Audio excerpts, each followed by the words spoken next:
हमारी cadre based party है। जिस दिन हम लोग चुनाव लड़के हटते हैं अगले दिन से फिर चुनाव शुरू कर देते हैं। हमारी तैयारी इतनी मजबूत है कि हमने बूथ के सारी कमेटियां गठित की है। बूथ की कमेटियों के साथ हमने पन्ना प्रमुख और पन्ना प्रमुख से पन्ना समिति तक हम लोग चले गए हैं। हमारी तैयारी बिल्कुल पूरी है और इतनी तैयारी है कि हम लोग 10 की 10 सीटें बहुत बड़े मार्जिन से जीतकर 400 पार में हरियाणा अपनी अग्रणी भूमिका निभाएगा। अनिल विज को सर मंत्रिमंडल में जगह न देना, उसको कैसे देखते हैं? जगह नहीं देने की बात नहीं है, जगह देने की बात थी। उन्होंने कहा कि 5-6 महीने में आराम से रिलैक्स मूड पे काम करूंगा और पहले से भी ज़्यादा पार्टी का काम करूंगा, इसलिए कोई ऐसी बात नहीं है। यहाँ से गठबंधन का प्रत्याशी सुशील गुप्ता को चुनावी मैदान में उतारा है। कांग्रेस के द्वारा भी लिस्ट जारी नहीं की गई है, कैसे देखते हैं स्लेट लतीफ़ी को? कांग्रेस के लोग अभी मान मनोबल कर रहे हैं, उनके लोग मान नहीं रहे चुनाव लड़ने को। वो एक दूसरे को कह रहे हैं कि भाई तू लड़ ले तू लड़ ले। देखते हैं कब तक अपने लोगों को मनाते हैं। मान के शायद हो सके कुछ न कुछ लोग वो मना ले और अपनी मना कर उनकी टिकट डिक्लेयर कर दे। मुझे लगता है कि वो जरूर काम करें। नेताओं का आरोप है कि भाजपा के पास अपने कैंडिडेट नहीं है, कांग्रेस से आए हुए लोगों को टिकट दिया गया। वो तो कुछ भी बोलेंगे। अब जो आदमी अपने घर को नहीं संभाल सकते वो लोग इस देश को या इस प्रदेश की राजनीति को और यहाँ के लोगों की सेवा कैसे कर सकते हैं? उनके लोग भाग क्यों रहे हैं? वो लोग भागकर इसलिए आ रहे हैं कि कांग्रेस के पास कोई नीति नहीं है, कांग्रेस की कोई विचारधारा नहीं है। ये लोग अंदर दम घुट रहा था, दम घुट कर मर रहे थे। इनको लगा कि यार बीजेपी ऐसी पार्टी है जिसमें लोकतंत्र है, लोग खुली सा हवा में सांस लेते हैं। अच्छा है हमारे पास है, हमारे लिए तो सबके दरवाजे खुले हैं। कोई भी आएगा हम ज्वाइन कराएंगे, जो योग्य होगा उसको चुनाव लड़वाएंगे। राणा साहब, आपसे पहले सरपंचों पे भी लाठीचार्ज हुआ था, तो आपके पास मंत्रालय है, कैसे मनाने का प्रयास करोगे? देखिए, ये अलग अलग बार में अलग अलग कुछ समीकरण बन जाते हैं। सरपंच सब हमारे अपने परिवार के भाई हैं। मैं अभी भी सरपंचों से मिल के आ रहा हूँ। फतेहाबाद में 150 से ज़्यादा सरपंच अभी मेरे पास ही थे। सबके बहुत अच्छे तरीके से बातचीत हुई है और जो भी मैटर है उसको सॉर्ट आउट हम लोग कर रहे हैं। वीरेंद्र सिंह एक बड़े कद के नेता थे, वो कह रहे थे कि गठबंधन तोड़ दो, गठबंधन भी टूट गया, वीरेंद्र सिंह भी आपके पास नहीं रहे। देखिए, वीरेंद्र सिंह जी नहीं थे तब भी भाजपा थी, वीरेंद्र सिंह थे तब भी भाजपा है और आज नहीं है तब भी भाजपा है। भारतीय जनता पार्टी मैंने कहा ना कैडर बेस्ड पार्टी है।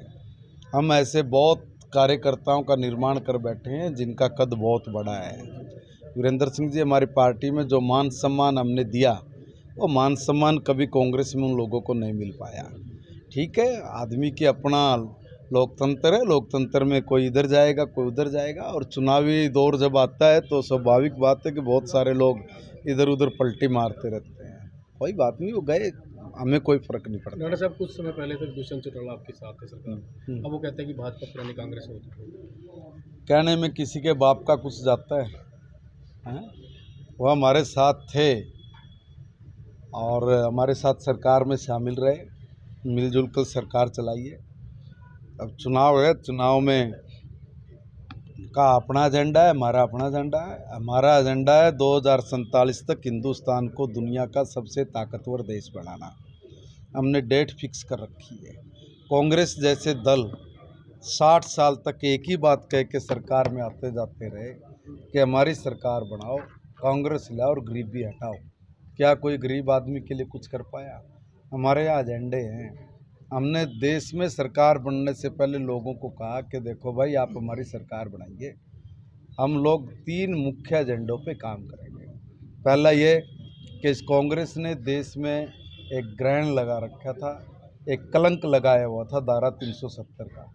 18% देश का बजट हिंदू समाज की विशेष तौर पे सबसे ज़्यादा दुर्गति थी। हमारा एजेंडे में था, हमारा पहला मुद्दा था।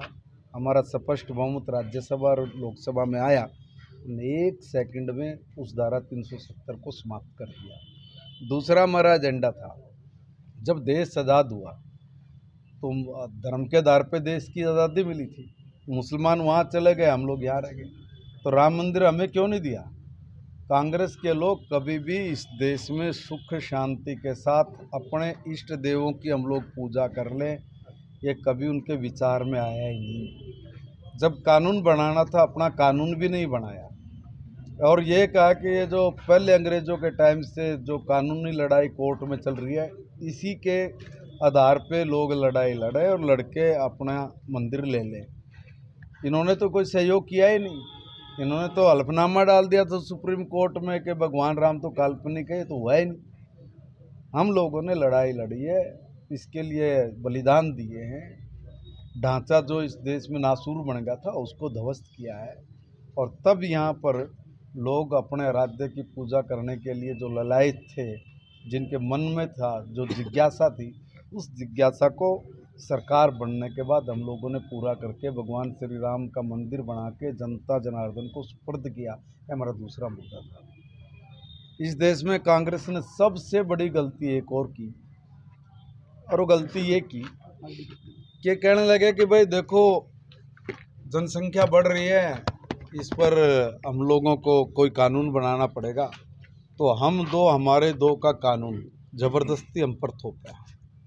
ठीक है, जनसंख्या नियंत्रण करनी चाहिए, उसके लिए कानून आना चाहिए, लेके आए। मगर ऐसा क्या कि हमें तो कह दिया को वहाँ पर जाके पार्लियामेंट में कानून बना के हम तो हमारे दो।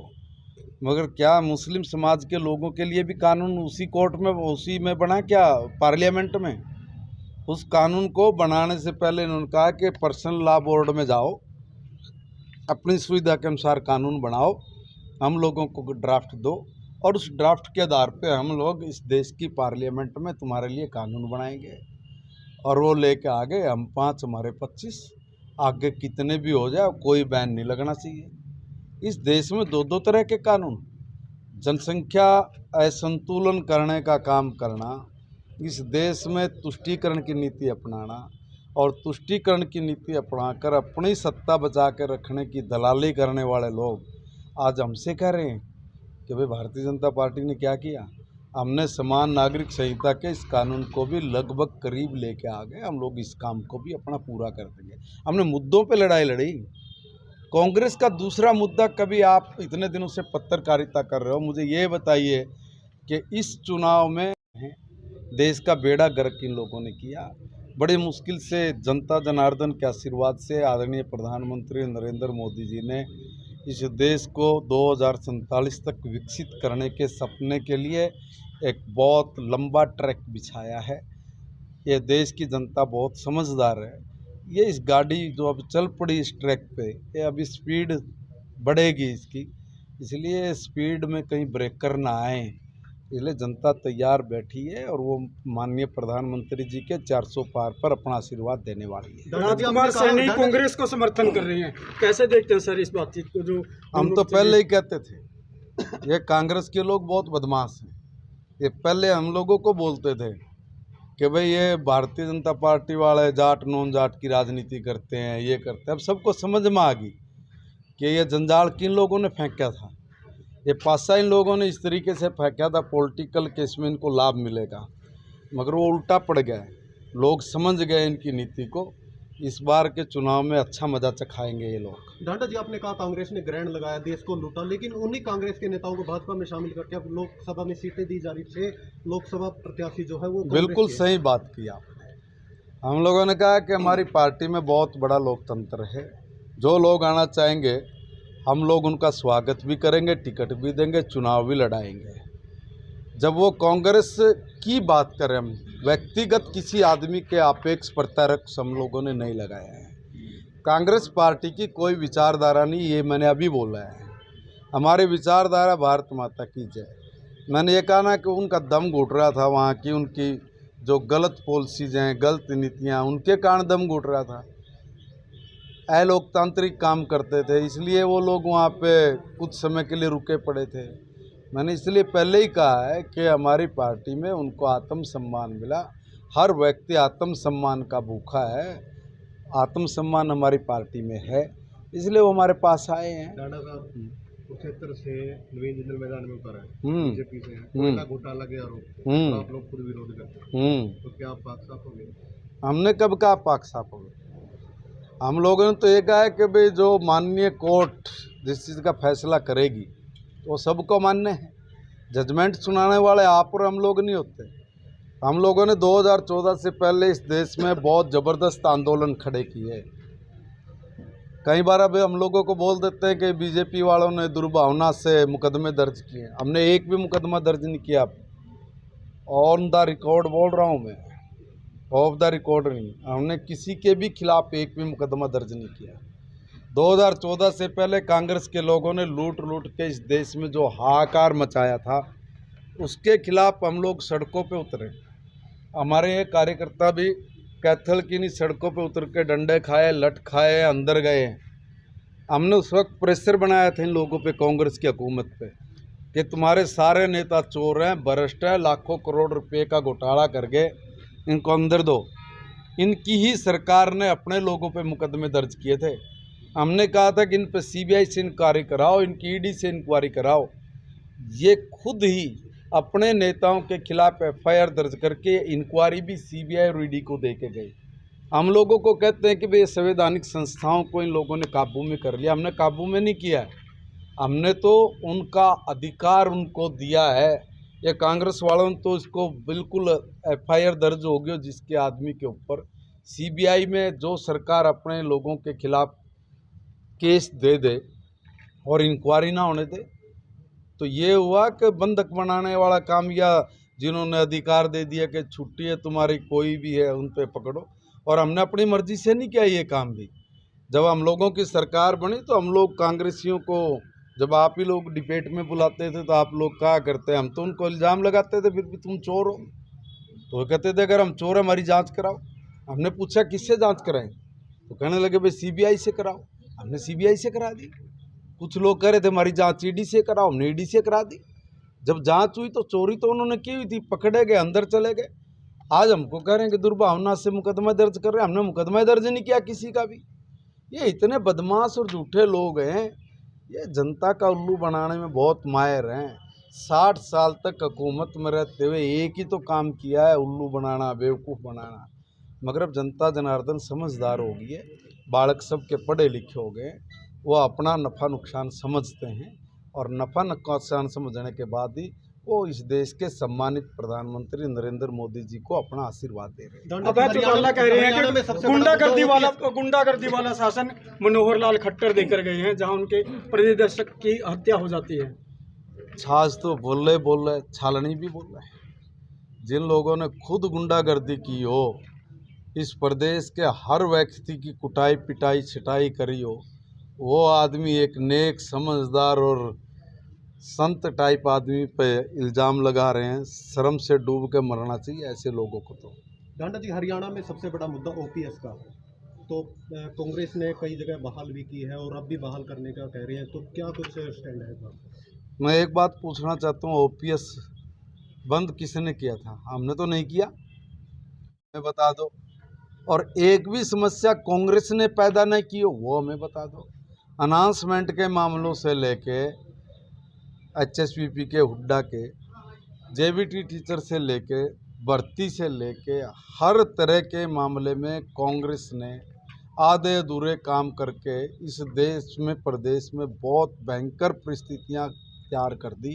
लोग सड़कों पे थे, प्रदर्शन कर रहे थे। हमने तमाम एक एक मुद्दे को उठाया और जल्दी हो सकता था उसको सॉर्ट आउट किया, चाहे हमने उसमें कोर्ट में जाकर नहीं कराने पड़े हो, चाहे हमारी सरकार ने पॉलिसी बनाकर इस काम को करना पड़ा हो। हमने तो इनके दिए हुए ग्रहणों को ठीक किया है, उन समस्याओं को समाधान में तब्दील किया है। हमने कोई समस्या नहीं पैदा की। और रही बात ये कि भाई इन लोगों को कुछ ना कुछ राजनीति में जीना है तो करेंगे क्या?